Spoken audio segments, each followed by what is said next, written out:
Dear viewer, for the following 7 minutes, you will have a chance to see why coastal engineering is important not only in saving people's lives, but in protecting entire coasts, beaches, and nature.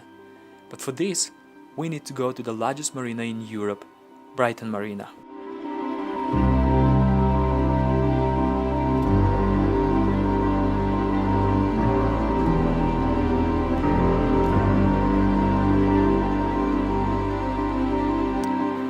Hello, my name's Arnur Kadylbekov. I'm civil engineering graduate student at UCL. This is a video blog on the field trip we are having on 24th of October 2018. I'll try to guide you throughout the trip that starts here at Brighton Marina. We'll be passing through New Haven, Seaford, Burlingame, Pevensey Bay, and we'll stop seeing Hastings. But first, let us talk about Brighton Marina. Brighton Marina is an artificial marina located in Brighton, at south coast of England. A large harbour covering an area of around half square kilometers offers as many as 1,600 berths for boats and yachts.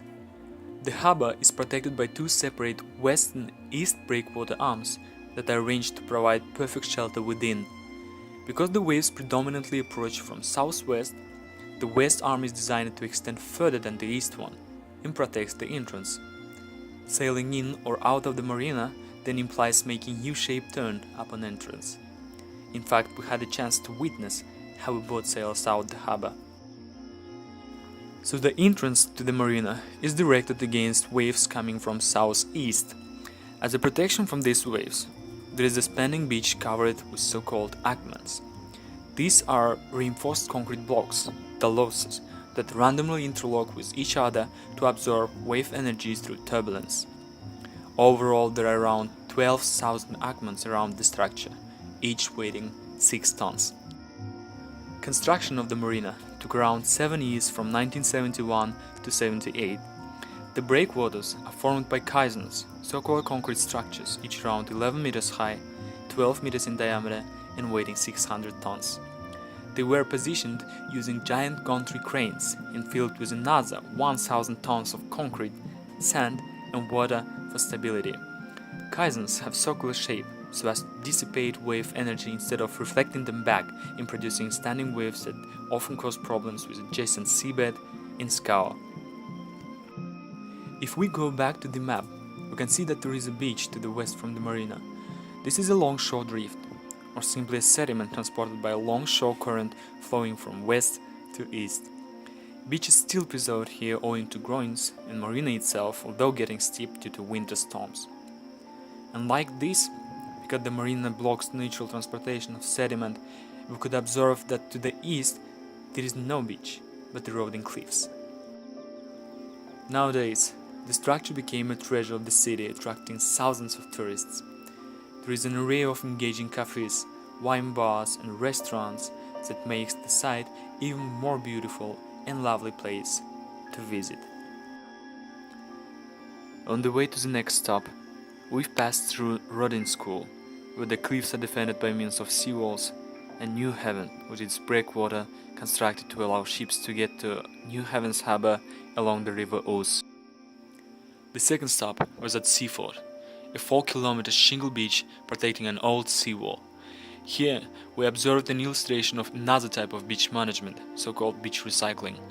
This involves moving a sediment from one area to another to restore volume or width of a beach. The problem with Seaford is that each year the shingle frontage in the center gets depleted due to wave and tidal action, depositing the material at east and west ends of the beach. Twice a year, in autumn and spring, the Environment Agency performs a forced beach recycling by moving approximately 60,000 cubic meters of shingle from both ends back to the center of the beach. Lorries with shingle, loaded by an excavator, transport the material to depleted zones where bulldozers spread out the material along the beach profile. Then we moved to have a close look to a cliff erosion at Burlingame. We've just arrived to Burlingame. It is a place where nearly 10 meters of cliffs that you can see just behind me are being washed out yearly by the tidal and wave energy. Since the cliffs and beach here are not maintained at all, sort of left to the mercy of fate, mercy of waves in this case. The cliffs erode at the rate of 70 centimeters a year. This occurs due to the geology of the cliffs. It consists of rock, called flint, chalk and limestone. The latter two are degradable and gets easily washed down by waves at bottom, causing the cliff to fall. Secondly, if we look at the cliff closer, we can notice that it has a lot of fractures in different directions, which means water can easily get into it, and due to frost action, the water expands and causes breakage of the cliff, meaning even rain is dangerous here. Next, we visit Eastbourne to get an idea of how coastal defense works at a lot of places around the UK coastline. Timber groin is a key defense at Eastbourne. In fact, the whole seafront, ranging from around 6.5 kilometers, is defended by hundreds of green-hard timber groins.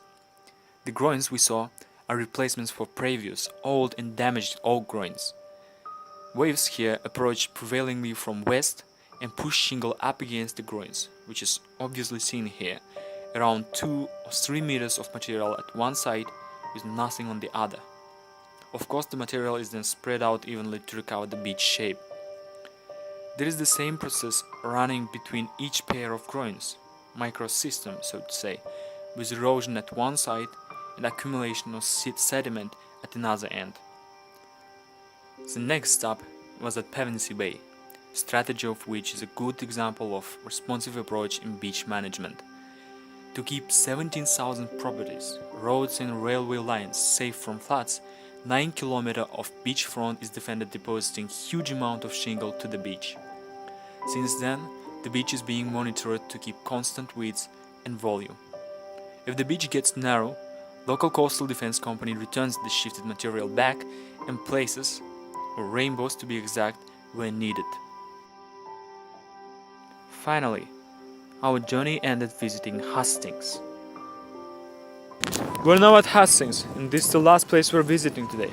Here we can observe a good example of hybrid griots, foundation of which is made of concrete and the upper part of timbers. Because it is reinforced with concrete, it still exists and works well. At the right hand side you can see a water breaker. The beach here at the east of Hastings is quite wide, owing to a breakwater and groins still extant. It is that wide that locals pull their vessels up to the beach and use it as a harbor. The breakwater was first constructed in the 19th century to protect the locality from floods. It was then reinforced for several times, so it still works well. The breakwater is now protected by large stones.